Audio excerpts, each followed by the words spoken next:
Hey, boys and girls, guys and gals. Welcome to another episode of Comics and Sweet Tea. We got a great show planned for you tonight. It's great to be live again. I really enjoy the live shows. I enjoy the other shows too now. I just like to talk. But the lives, when we can actually get people in the chat, and get them incorporated into the show. I really enjoy that. So you guys can get your questions in and talk to the creator yourselves, and they can just get it firsthand. But anyway, I'm rambling. Um, so you guys know, uh, we can't make it without the likes and the comments and all that good stuff. So hey, it's absolutely free. Give us a thumbs up, leave a comment, tell us what you would like to see from the show, if nothing else. Just drop in there and say, hey man, your dialogue sucks and we need you to change it up. You can make this show better.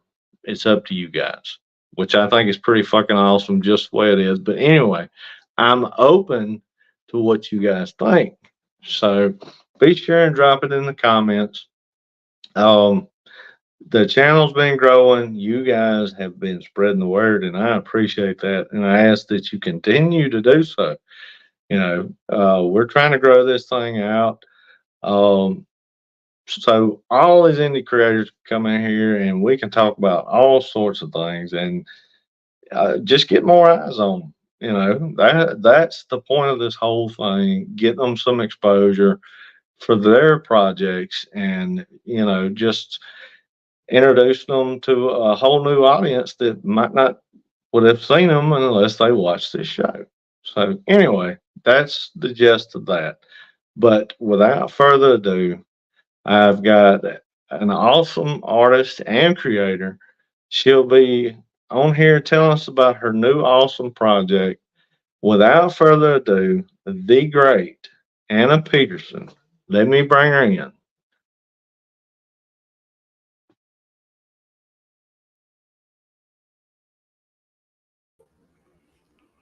How Hello. are you doing, Anna? It's I'm so doing great. great. Thanks for having me. It's such a pleasure to finally have you on. Like we were talking before we started the show, we've been following each other for a long time, and Mhm. it's so amazing to see how your style has changed. And I mean, it was beautiful to begin with, but it's only gotten better through time. If you tried new things, you're just like me and most any artist that's worth their salt. They continue to push the boundaries and see what they're capable Yeah. It's follow your comic as well since it started out too. of. Yeah. So let's jump right into it. Rifters. Tell us Mhm. about Rifters. Well, how was this? How did this story come about? Oh, are you still there? Yeah. Can you hear me? Oh, sorry. It keeps cutting out a little bit. Yeah, we got a little buffering going on tonight. Can you hear me That's now? okay. Yeah, I can hear you now. Um, but yeah, no, it's in the works for a really long time. I get later pitch group of interdimensional bounty hunters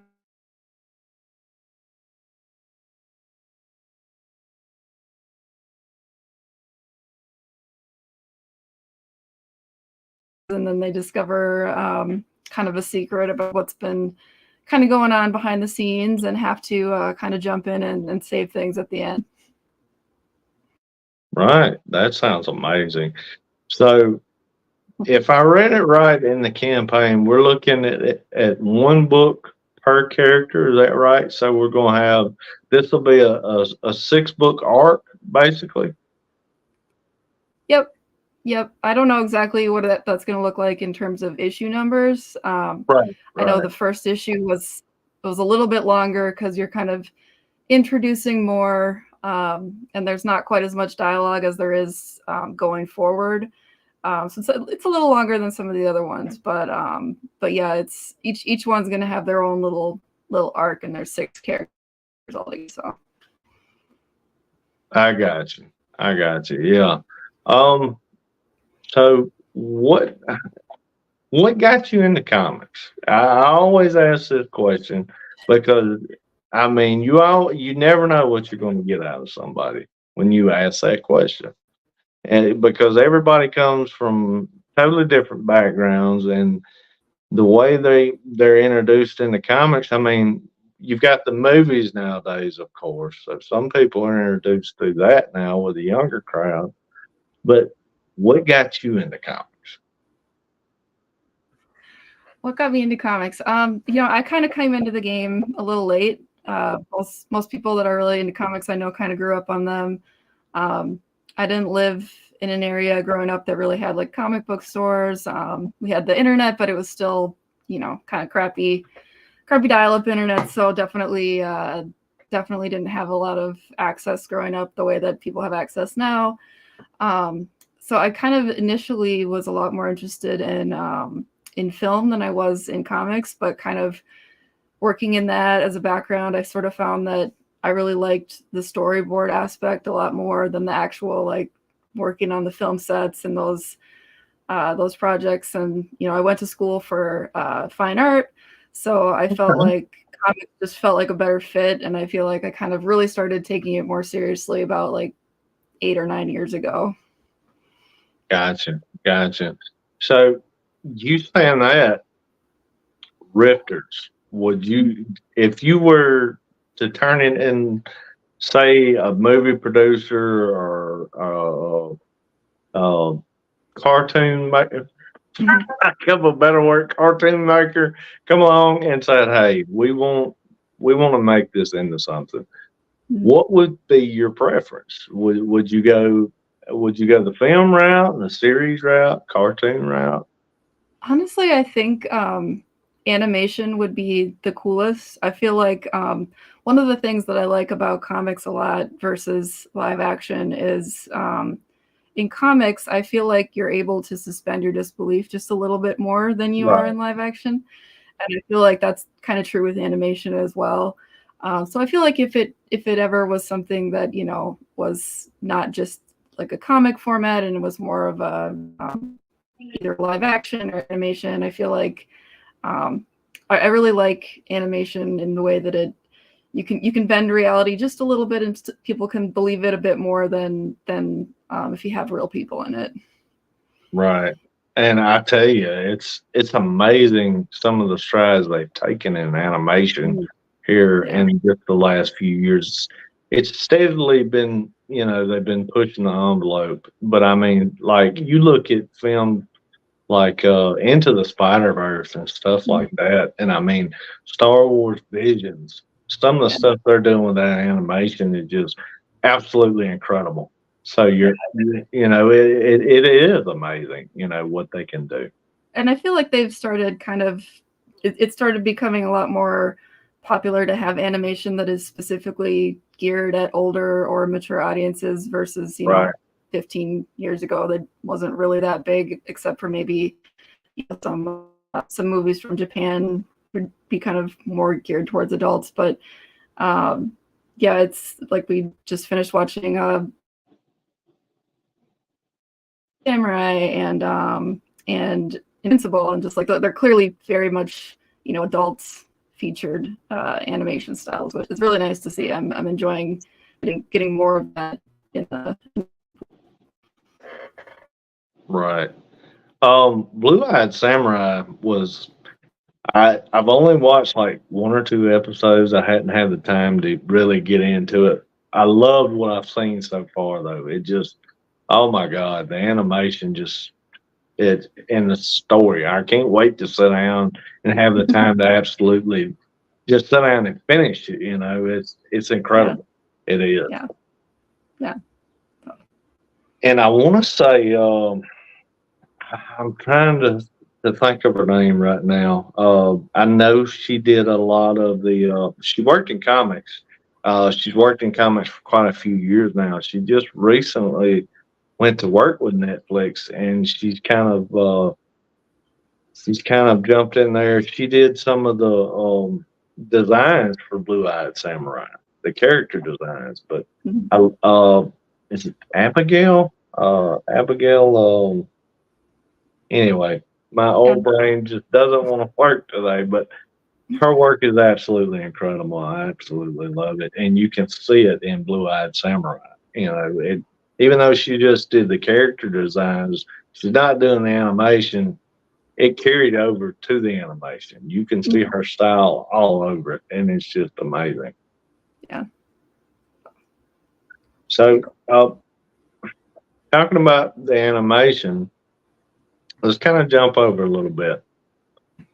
Indie comics. I know you've been in the indie comic scene for quite a while now. You've done quite a few anthology works. You know, how was it hard to make the jump to a full issue, or did it just feel natural? I think it was. So I actually started working on this story a really, really long time ago, way before I did anthologies. And interestingly enough, I originally wrote it with the idea that it would be something that was more live action or animation in the beginning. Right. Um, so it, so yeah, it. I feel like the anthologies was kind of starting to really look at getting better at viewing it in the comic format, because it's definitely not the same format. There's things you can do in comics you can't do in movies. There's things you can do in movies you can't do in comics, vice versa. So I think it was just kind of I think with the anthologies it was getting to do like a smaller scale of like figuring out what's the best, most effective, most interesting way to tell a story that's unique to just comics. So I think those were really good experiences for working with anthologies. Yeah, and I love what you said a while ago. You know, it um, comics to me when I'm working on a book, I kind of put myself in the director's chair, and I'm sure most artists feel the same way. You know, because you're taking that perspective with the camera. You know, basically, yeah, and you're showing the shot, you're doing your thing, and I mean it's amazing what you can do with that camera though in comics. That's one thing that I really love about the medium. You know, you don't have to have millions and millions of dollars to make these awesome scenes. You Yeah. just have to have the imagination for it. You know. One of the interesting thing, and granted, I did the writing and the artwork, which is not the case comic issue. There's lots of comics that have writers and pencilers and inkers and colorists and all that. But with me, it was, when I first started out, it was exciting because I'm like, oh, I get to do this exactly how I want to do this. But one thing I learned along the way is it's just you. So if you don't know how to draw this or you don't know how to do this, Yeah. then you better figure it out real fast because it's just you. So Exactly. so yeah, it's kind of a double-edged sword. It's like you get complete freedom, but you also have to have complete control over everything because it's just you. So Right. Absolutely. I tell you, I've told this story before. I love the world of my books, but I tell you, I hate drawing horses with a passion. I, I yeah, I really, had to draw horses for a different series, and yeah, I didn't think it was going to be as hard as it was. I mean, I would rather draw a dinosaur any day of the or a dragon. Give me a dragon. You know, I can draw a dragon with my eyes closed, but a horse, I mean, and if you don't get it just right, it looks horrible. Believe me, I'm sure you found that out too. There was a lot of bad horse drawings. I'm gonna have to put them. I'm gonna have to do like a reel of just shit art in one of my books one of these days. It's like, well, this was this panel, and I fucked it up real good. So this is what it actually came to be, but this is what it was. Yeah. Yeah, I think I'll probably have a few pages at the end where I'm gonna have some of my concept art and whatnot. And if I can find it, I had some really, really old concept art from like 8 or 9 years ago. And yeah, it does not look at all like it does today. It looks, Right. yeah, completely different. I didn't know what I was doing. I wasn't very good at drawing from, your mind and not your references. I was still getting the hang of that, it felt like. So it was definitely, yeah, you look at some of the old stuff and go, how did I make it work? Because it did not look good at all. Right. Do you ever just take time to just go back and look at, just periodically to kind of see how you've developed? Do you kind of, put yourself, you use that to kind of keep yourself in check with your work? Oh, Do you ever find yourself doing that? yeah, I feel like, now, when I'll make, because I'll look at stuff that I really liked, 5 years ago, that when I did it 5 years ago, I was like, oh, I really, really like this. And usually when I look at it now, I'm like, ooh, this didn't age as well as I thought, but I think that's a good thing, because if it looks exactly the same, then you didn't learn anything. So Right. it's like now anytime I get done with a panel or a piece of art or a page or whatever, and I look at it and I'm like, oh, this turned out really good. I can think, well, in 5 years, I'll look at that and be like, oh man, you used to think that this was good. You're so much better at whatever now. So, I think it's always, I see some people that get, they'll work on a project for a really long time and they won't like the old stuff they did at the beginning. And it's like, no, but look, you can see how much better you are now. Like it's great to be able to see get better.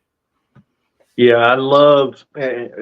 I can go back just to say issue 1 of my book and see so much change. And I mean, it opens my eyes. I think you don't see the growth if you're just wrapped up in it, Mhm. 24/7. But when you go back, and just take the time to look at your old work, it really kind of puts things in perspective and shows just exactly how much you've grown. And I love to do that from time to time. Yeah. Yeah, no, I think anytime you get, because I know I'll have days where it's like everything I'm drawing is it's just not going well. We all have those days, and Oh yeah. I think it's good to kind of, take a breath and be like, well, you might be frustrated today, but look how far you've come from, just a few years ago. So I think it's always nice to kind of stop, take a breath, and just be like, you're doing all right. Sometimes it just takes a little bit longer to get started. Yeah, definitely. So back to anthologies, you were saying you've done several. Um, do you really, I mean, do you enjoy doing those more than, say a single issue or? I think with anthologies, it's nice to be able to get to work on a story that isn't quite such a long commitment. Because I have, the project I'm working on, I've been working on for a long time, and it's got all this stuff that I still have to work on. But with anthologies, you can have an idea that you get to execute. That's, it's not going to take up tons of your life. You get to kind of play with it. You get to experiment a little more. I enjoy doing anthologies.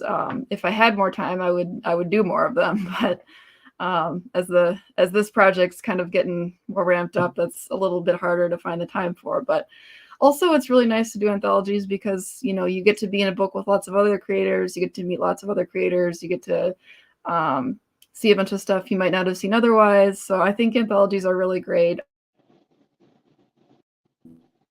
especially if you're just kind of starting out and you just kind of want, it's nice to start with something that's not like your magnum opus too. Like, not every project Right. needs to be this huge spiraling like epic. It can be sometimes just a 5-page story can be really great to work with. Definitely, definitely. I've really thought about jumping into some here lately. Because I've got so much crap swirling around in this big noggin, and it'd be nice to get some of it out. And I think Yeah. that would be a great way to do it. Because I Mhm. mean, like you said, everything doesn't have to be that big magnum opus. I mean, and you I have all these little ideas, and they tend to eat me alive if I don't find a way to get them out sooner or later. You know, it's weird Yeah. how that happens. Like with Bounty, that's my upcoming book that I'm working on, and it's a complete just 180 from what I'm doing with End of Days. I mean, it's aliens, it's sci-fi, it's Still there. comedy. It's cutting out a little bit again. Yeah, I Oh, noticed that. But we don't have a great connection. I don't know what's going on with the thing today. Usually yeah. it's perfect. It's spot on. I don't know. Anyway, but yeah. Um, so I lost my whole track of thought. But yeah, I was thinking about doing the anthologies, but now that you said all that you said about them, yeah, I'm definitely gonna have to jump on some and try them out just to get some of those Yeah. ideas out. It's kind of fun to try different styles too with the anthologies because I feel like all of the anthologies I've worked on, the style is very different in those than my longer form comics. The last one I did, it was like just kind of an experiment of like trying to do the whole panel in just like one line. Like you can just do kind of fun stuff that maybe you wouldn't want to do it for 20, 40, 60 or more pages, but it's cool to be able to try something a little different in like a little smaller setting. Right, right. Yeah, and you know, somebody told me something a while back and it kind of stuck. They were talking about styles.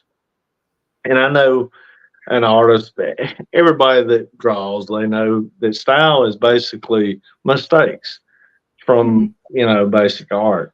And I mean, it's nice, just like you said, to use different styles for different stories. I Mhm. think it challenges you as an artist, and you shouldn't put yourself in just one particular mold. You know, Yeah. Eh, Anything we do, it stretches our artistic ability and just makes us better. That's why Mhm. I've started doing a little bit of watercolor painting, and I suck at it. I'll be the first to admit it, but I really enjoy doing it. And I mean, it's taught me so much about color, and it taught me, just how to play with chaos a little bit because that's basically what watercolor is. You have a very limited amount of control with watercolor, you know, and it's Yeah. awesome to play with that chaos, you know. Mhm. Yeah. Yeah. And I feel like I used to do a lot more traditional art, but over the years, I kind of slowly transitioned away from doing traditional to pretty much solely digital.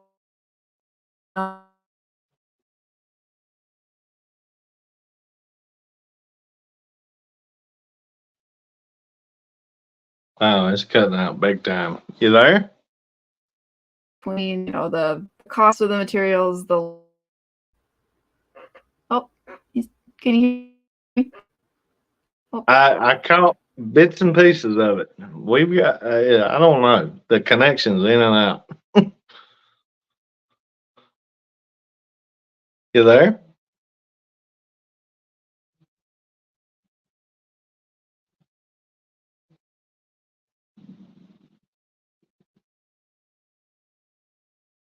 Hello? oh, no, I can hear you. You're frozen. Oh wow. Can you hear me? Yeah, I can hear you. Yeah. Okay. I caught bits and pieces of it, but basically you were talking about the cost of the materials being so bad, and you pretty much made the jump to digital, because and I didn't catch that. Why all of the reason why you jumped So I think when you're talking about experimenting, you know, I kind of switched over partially materials wise, but partially because I feel like when I'm drawing and doing stuff more digital now, I don't worry as much about making mistakes because it's so easy to Yeah. fix compared to traditional. Yeah. So I feel like doing digital has kind of taken a lot of the fear of trying stuff new away that I used to have when it came to like traditional stuff. Because I know lots of artists that still work almost solely traditional, and that's great if that works best for you. But I feel like with me just having that safety net of like if I want to try something really different or really out there and it doesn't look like I thought it was going to in the end, like it's just a control Z away basically. Right. I got you. It sounds like you've gained a lot more freedom by going traditional. Yeah, I and I mean, think by going yeah, digital. My bad. yeah. Yeah. I mean, you still need all of the uh, experience that you gain from doing traditional. I feel like if you just never do traditional, there are some skills that are harder to pick up. But I think once I got to college and kind of started on my own, it was just I felt like it.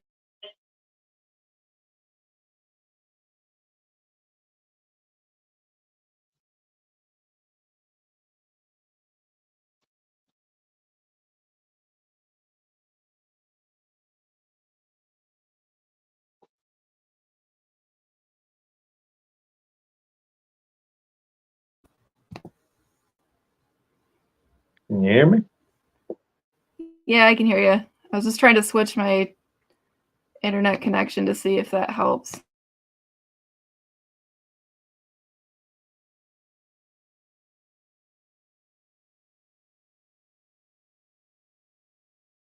But can you hear me? Yeah. I got you loud and proud. Oh, Yeah, I can see you. Am I still freezing up? oh, anything? Oh, I was trying a different version of my internet to see if maybe that helped a little bit. Yeah, I've got you really good now. Okay. Yeah, hopefully, fingers crossed it stays this time.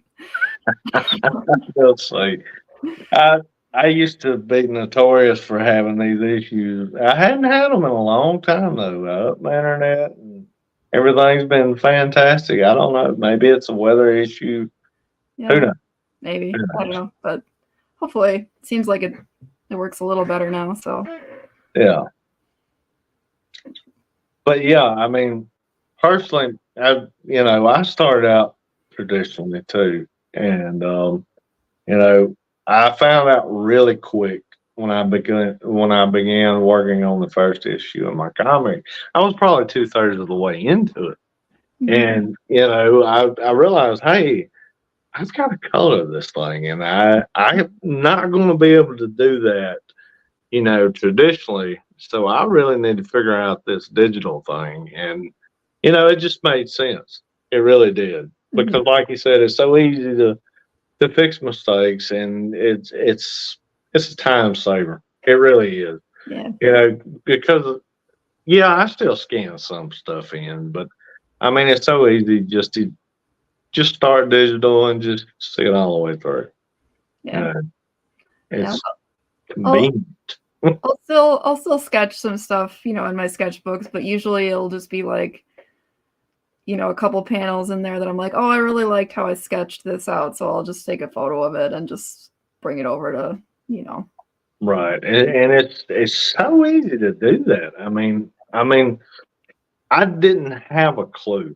When I first started this mess, when I first jumped into digital, let's say 3.5 years now, 4 years ago, Mhm. basically, I had no idea. I watched so many videos, and basically, I used YouTube to learn from, Yeah. and then I got the program and actually started playing with it just to see what you could do. And I Mhm. mean, I learn every day. Yeah. There's so much in it. Whether it be I don't know what program you use. I mean, some people I use Clip, A lot of folks use Photoshop, and I mean, there's so many tools in both of them. It's amazing some of the stuff you can do with these programs. Yeah, I do. I do most of it in Photoshop, just because I used to have Photoshop and all of the Adobe stuff for when I was doing projects for like film and editing and whatever. So I already had the program, so I just kind of learned it in there. But it was also nice because it came with Illustrator, which was really great for doing lettering and whatnot. So that was a big help too. Yeah, it sounds a lot like Clip if you got Illustrator. It sounds like a one-stop shop, basically for anything comics. Mm-hmm. Yeah, I tell you, I don't know how you feel about lettering, but I fucking hate it. I'm getting better, but I mean, it's an art form all in itself. It really is. Yeah, no, I learned a lot about it. I took on a project about a year or so ago where I did 5 issues for it was a series on Comixology under it was Cullen Bunn and John Bivens, and I was my first like big time ever lettering for something that wasn't my own. And you know, at first it was a little daunting, but once you kind of you start getting the hang of like lettering really. If I think of lettering instead of just words, if I think of it as like, okay, this is how I'm going to guide people's view across the page. This is how I'm going to create, this is how I'm going to build either suspense or how I'm going to slow something down or speed it up, then it becomes less of a chore and more of a like, okay, this is another aspect that can really help guide people through the story. Right. You're absolutely right. I've never thought of it like that, but yeah, makes total sense. I'm going to take that approach on lettering this next book and see how it goes, because I'm telling you, I'd rather pull my hair out than letter. I really would. Coloring, I've come to enjoy almost as much as the art itself. So, I mean, I really enjoy doing the coloring. Mm-hmm. What's your favorite part of just making your comic?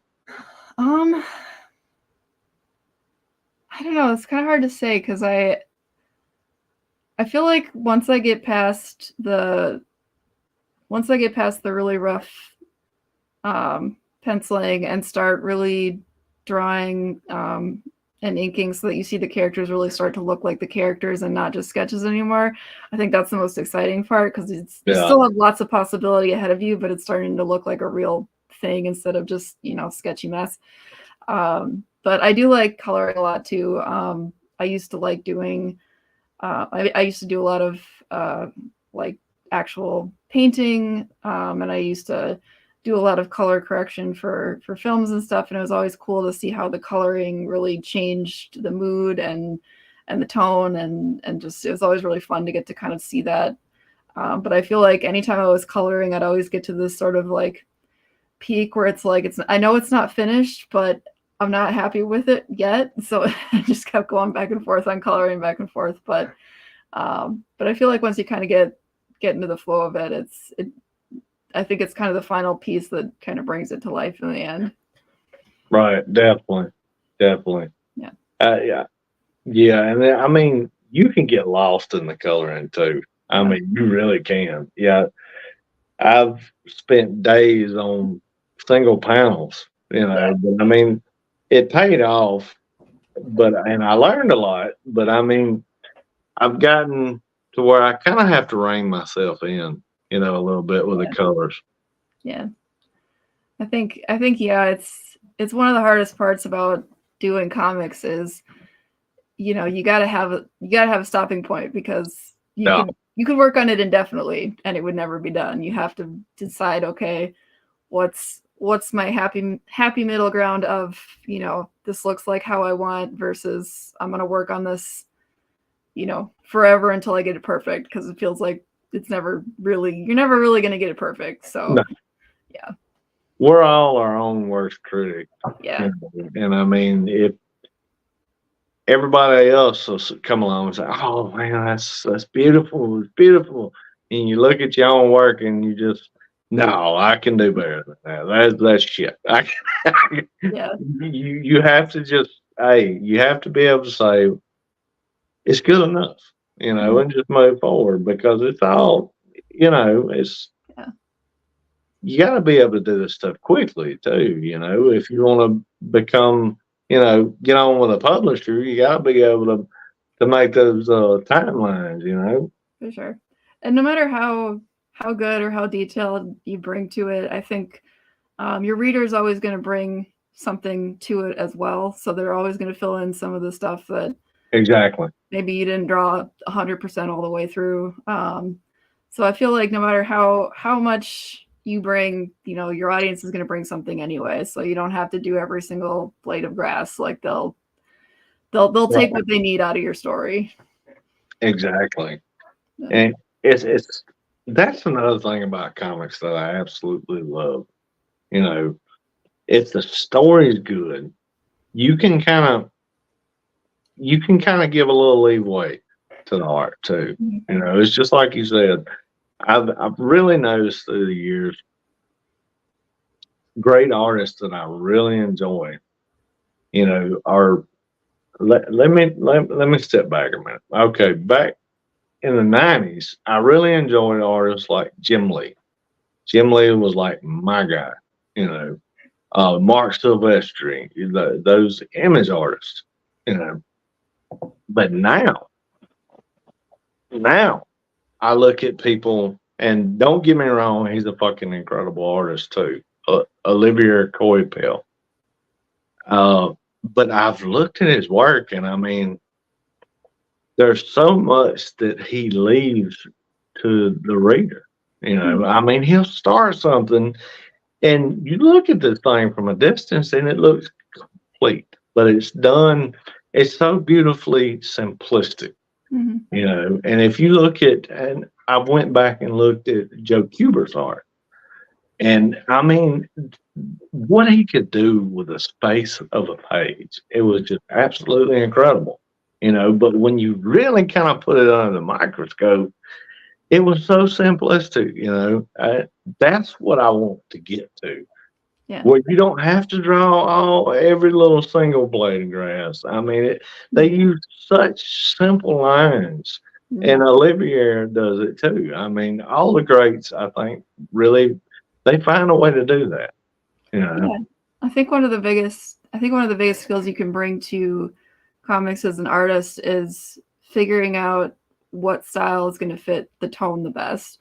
Right. Because sometimes your story, having it as like really, really simplistic art, is going to make more of an impact than having, really, really detailed or really, really realistic art.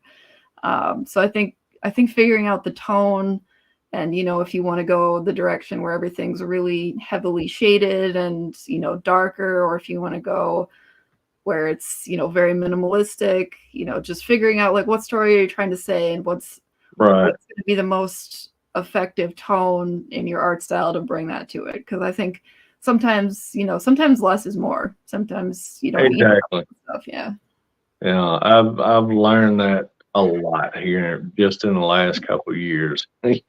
Especially when you start drawing out a panel and it takes you fucking 10 hours to knock that out. Yeah. You start to see why they use these little shortcuts, and you start applying it to your own work just to cut down on time. And I mean, I love looking at it though. I just love studying art, the different styles, all the different things. You can learn so much from doing that, and I tell you, now, I believe her name is Belquist. She just come out with a book, Helen of Windhorn. Have you heard of that? I want to say it releases either this month, end of this month, or beginning of next month. I follow her on Instagram, and I've been seeing some of the panel work she's been doing for this thing. She done Woman of Tomorrow, with oh God, who did the story? I want to say Zack Snyder, but I don't think he did that one. Okay. But she drew Woman of Tomorrow, Supergirl, Woman of Tomorrow. She was the artist on that, and I mean, her work is just, oh my God, it's incredible. I could just stare at it for hours and hours. Yeah. She's just, and she's one of those though that's super detailed. You know, I mean, but it's weird. I've watched her. You know, when she'll do a sketch, it's weird. The ones that are, are really, really basically masters, I like to call them. They make something so hard look so simple. You know, you can tell they put years into the craft. Yeah, for sure. Yeah, it always amazes me too. And I mean, like with comic artists, you're going to be drawing the same character over and over, but and you look at things like animation where it's one step further, where you're not only drawing the character over and over, you're drawing every single little detail over and like, over. oh man, that's right. that's so much that goes into that. Right. And everybody that's watching right now, let me take a break right now and say, in the description down here, I have Anna's link. Be sure to jump on the comic right now. Jump on the Kickstarter. It'll take you straight to it. Pick up Rifters right now. We've been having this conversation about art and comics in general, but hey, she's got a freaking awesome comic, and you need to jump on it right now because you've only got about a day left on this thing. Yeah. When does it wrap up, man? I know it wraps up tomorrow, but what time?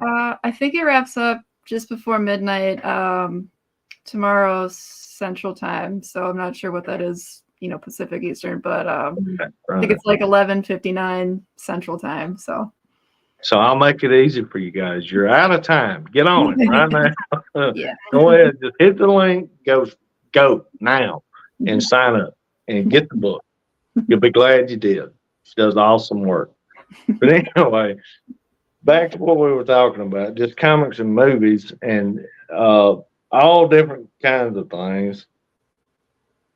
And we talked about, you said you would like to see yours in animation, and you really enjoyed, like Invincible, Blue Eyed Samurai, stuff like that. And I was talking about Spider-Verse. I mean, it's incredible what they're doing with these things. I mean, the leaps, and like you said, that really kind of stuck with me too. Cartoons are not just for kids anymore. I mean, there's so many great projects out there that are really kind of just knocking it out of the ballpark. Like Invincible, like Into the Spider-Verse. There was one that I seen, I want to say it was year before last, maybe last year. It was another Netflix. Was it Klaus? It was about Santa Claus. Yeah, I didn't see that one, but I know which one you mean. Yeah. You got to watch it. It was incredible. I absolutely loved it. And, not just regular drawn animation, making, pushing boundaries. Good Lord. It sucks getting on. Anyway, where they take the thing, stop motion. Did you see the one that, oh God, the director of Hellboy, what's his name? He just did one of these. Huh? Del Toro? Yes, but yes, yeah. Anyway, Del Toro did one for of Pinocchio for Netflix last year. I have yet to watch it. Yeah. I want to say it got nominated for the Oscar. It didn't win it, but the trailer that I saw, it just, oh my God, it just looked incredible. Yeah, it's on my list of stuff to watch, but I haven't gotten to it yet.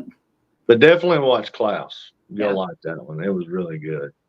I want to say it might have been year before last. It was right around Christmas time, but it was so good. Good Lord, it was amazing.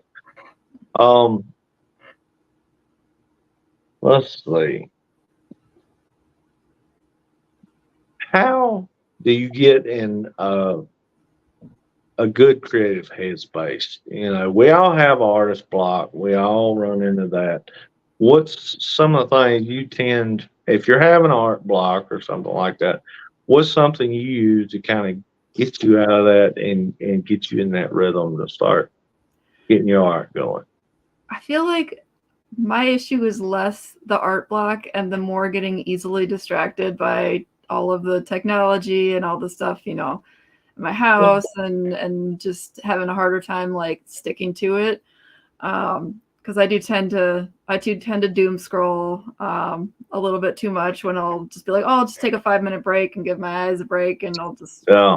that's always how it goes. But yeah, It's I different. feel I feel like I go in kind of artistic bursts a little bit. Like I'll struggle for a couple of days, and then for the next couple of days, it'll kind of all just come at once. Usually at a very inconvenient time at like 2 a.m, which is not great for sleeping. But yeah, I feel like I have a day job, but I have a couple days in a row where I get to work on my comics each week. And I do have a studio that I rent some space at, which is also nice. I haven't been there in a little bit, but that's kind of nice to be able to go there and not have all the distractions that I have at home to focus on. But yeah, I think you just got to hit one panel that's pulling you in, and if you can just hit that panel, it'll keep you going.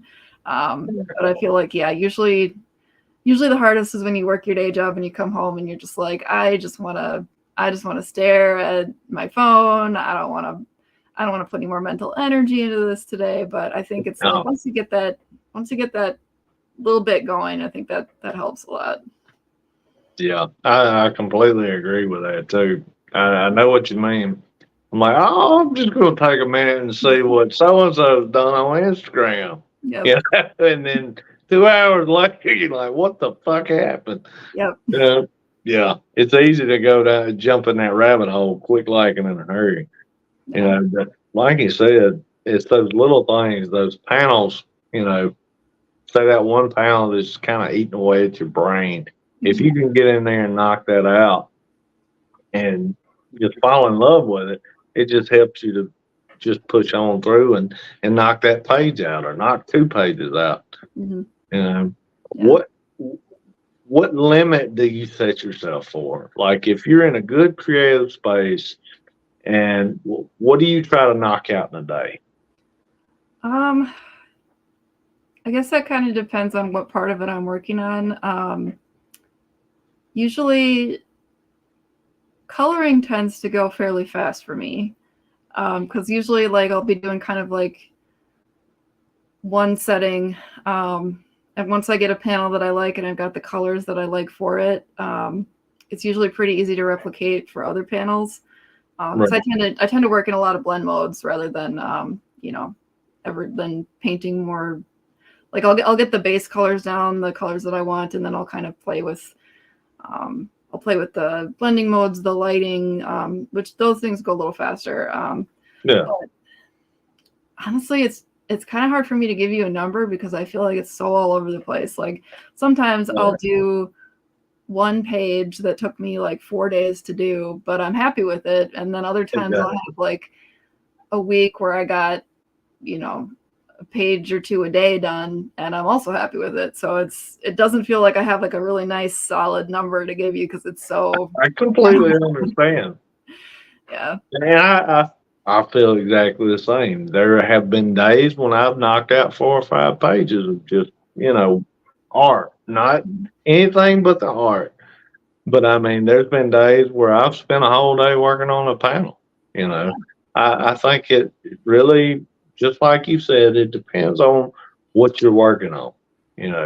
If you do the talking heads, I can do that blindfolded, but if you're in a very, say you got a big action scene, or say you've got just a huge amount of background, I tend to slow down in those. I tend to really bog down, and I don't mean that in a bad way. I mean, I really put a lot into the little details. I like to really take my time and kind of build that out, when I'm working on the backgrounds, because in my earlier work, I didn't have a lot of backgrounds. And that's one of the things I've really kind of keyed into with my work is that I want to have those awesome backgrounds Yeah. because they're a character in themselves, basically. Yeah, exactly. I feel like, yeah, the setting of your story, if you just got characters floating around, you're missing Yeah, a huge, piece of the soul of the story. Like your setting is a big part of how these characters, how they fit into their world, how they see the world, what they're right. like, what the mood of the wherever they are is. And I think, yeah, I wish if I could go back in time, I would have practiced. I would have practiced more in my 20s, when I was still getting the hang of stuff, putting more time into backgrounds. But I feel like characters are always a little more fun, so they're a little Yeah, more fun exactly. stuff. But Yeah. yeah, I definitely been trying to work on some ways to kind of make it look more fleshed out, but also try to find ways that it's like, okay, what's the most time efficient way to do this while still bringing what it needs to bring to the scene. Right. And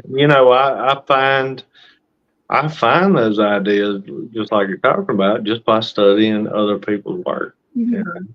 You like I said about Olivier a while ago. I mean, he's got such a simplistic style if you really break it down. And Mm-hmm. the way, I mean, he's got beautiful backgrounds. You instantly recognize what he's doing, Mm-hmm. where you're at.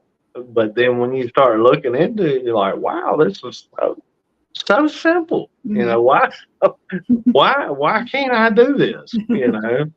And I try to incorporate little pieces of that, or because I look at that's where I was trying to go with a while ago. Now I'm kind of coming full circle with my whole rant a while ago. Jim Lee, if you look at his stuff, I mean, he'll be that guy that does every blade of grass. I mean, he's he does it super detailed, and it's beautiful work. Don't get me wrong, I love his work, but I tend to gravitate to the more obscure, kind of blurred work now. Like, I don't even know of an example to tell you right offhand, but just something that's not just what you would call pretty art. Yeah. I mean, Jim Lee and people like that, and Silvestri and all those guys. I mean, they did super, and they continue to do super detailed stuff. It's just not me anymore. That's not what I want to do with my style. If I would break it down, I would love to go to more of a painting style if I could, because that's what I really love. Yeah. And hopefully, I'll get there one of these days. Yeah, Mhm. that's the goal anyway. We'll see. Yeah. But yeah, I want it to be more obscure. Jay Lee, he's got a very simplistic style. Now, I don't know if you followed his work when he first come on the scene way back in the day, but I mean it was completely different than what he's doing now. I mean, it was insane. It was almost like a kind of a Sam Keith on acid, is what he did with his stuff. And I loved it. I've always loved those different art styles. Yeah.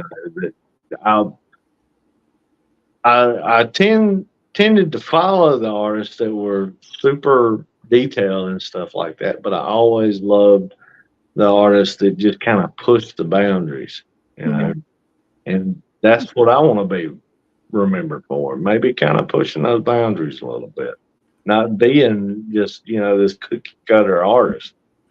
I think, I think it can only, I don't think anybody's ever been like, oh, I became a worse artist because I got more perspective on different styles of art, more, Right. Like I expanded more of what my interests are. Like, I don't think anybody's ever like looked at more, variety, more different styles of creators who've got like different perspectives. I don't think anybody's ever looked at all this different stuff and went, "Oh, my art got worse." Like, it's only going to make your stuff better.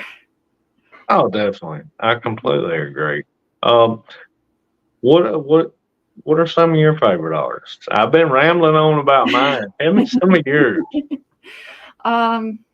Let's see. And I'm also really bad at names. Like I remember the artwork and I remember like Instagram photos really well, but I'm also really terrible at names. Let's see here. I know I really liked one of the first artists I remember getting really into was Fiona Staples when I feel like when I was in college, I really struggled to make bodies feel like they had movement and weight to them when I was trying to draw them on my own.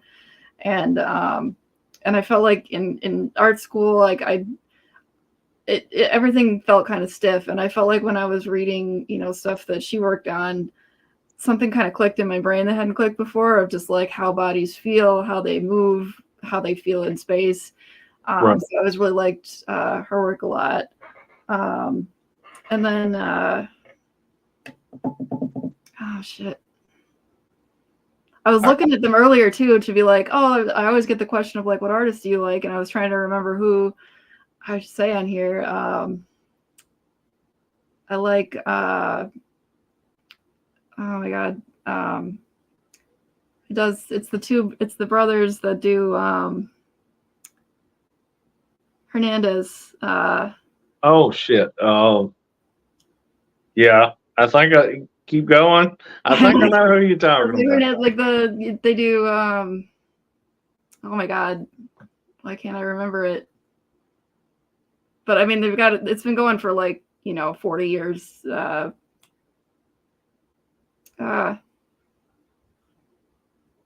think of it as soon as I get off the call, I'm sure. Yeah, I know exactly what you're going through right now. My brain just shuts off on me sometimes. Anyway. But I also really like, is it Terry Moore that did Strangers in Paradise and Echo? And yeah. I like the way that he draws like figures and stuff. Like I tend to lean a little bit more realistic for figures, but I like the way that his stuff looks. He's got a really nice style. Yeah. Yeah. Oh, I wish I could remember. And it'll probably hit me. Yeah. When I get off the call, I'll be like, fuck, I could have helped. Yeah, no, that's what I get. Earlier, I was like, no, I'll remember. Yeah. I know exactly what you mean. Yeah. It's some of them here. I like Charles Burns stuff. I like a lot of Jeff Lemire's work. What else? I'm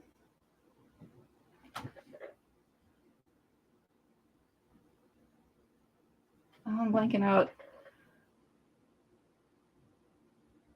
I tell you one that really, I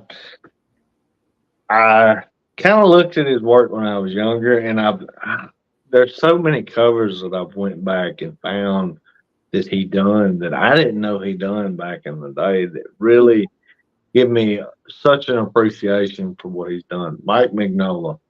Oh yeah. I mean, oh my God, some of the stuff that he's done. You see his stuff and you immediately know that you're like, oh, that's him. Instantly recognizable. All the blacks and stuff like that. Him and Frank Miller, they've been huge influences on my stuff. I would love to get to the point where I could do blacks like those guys. If I could kind of even be in the same conversation with those guys one day, I could rest easy somewhere, whether I'd passed on or whatever. Just to be in the conversation with those guys would be enough for me. Yeah. Yeah, I feel like they definitely tend to lean in like the darker black style, yeah. And I'm trying to think if like the artists that I tend to follow or tend to read more of. I just read the guy who did the criminal series with Ed Berkener. I can't remember his name. Is it Phillips that does the art in that? I know what you're talking about. I can't think of it either, but I know exactly what you're talking about. Yeah. But I like that it's got a lot of almost like a sketchy vibe, but it's still super detailed. So I like that style a lot. I love it when you can actually the sketchy look. You know, I don't want it to look super real. You know, Yeah. I mean, yeah, I want to have, just like you were talking about, have that weight and that depth because you got to have that. But I don't want my art to be like super, super pretty. You know, I want it to be, I don't want to lose that sketchiness. If that makes any sense whatsoever, you know. Yeah. But yeah, I mean, the use of blacks, Miller, oh my God, what he was able to do with Sin City and That Yellow Bastard, and most of those were done in black and white, and are black and white yellow or black and white red, or you know, he emphasized on certain colors, and the rest of it was all black and white. And I mean, what he does with shadow, I don't think anybody comes close to what Miller's done with just blacks and whites. I don't think anybody's even remotely come close to what he's able to do with those. I feel like Magnolia is probably the only one I can think of that does that much, like really harsh, like solid black that I can think of. But yeah, definitely a different style. But yeah, his stuff definitely has that really hard black to it too. Yeah. Oh man, I wish I could think of a couple more.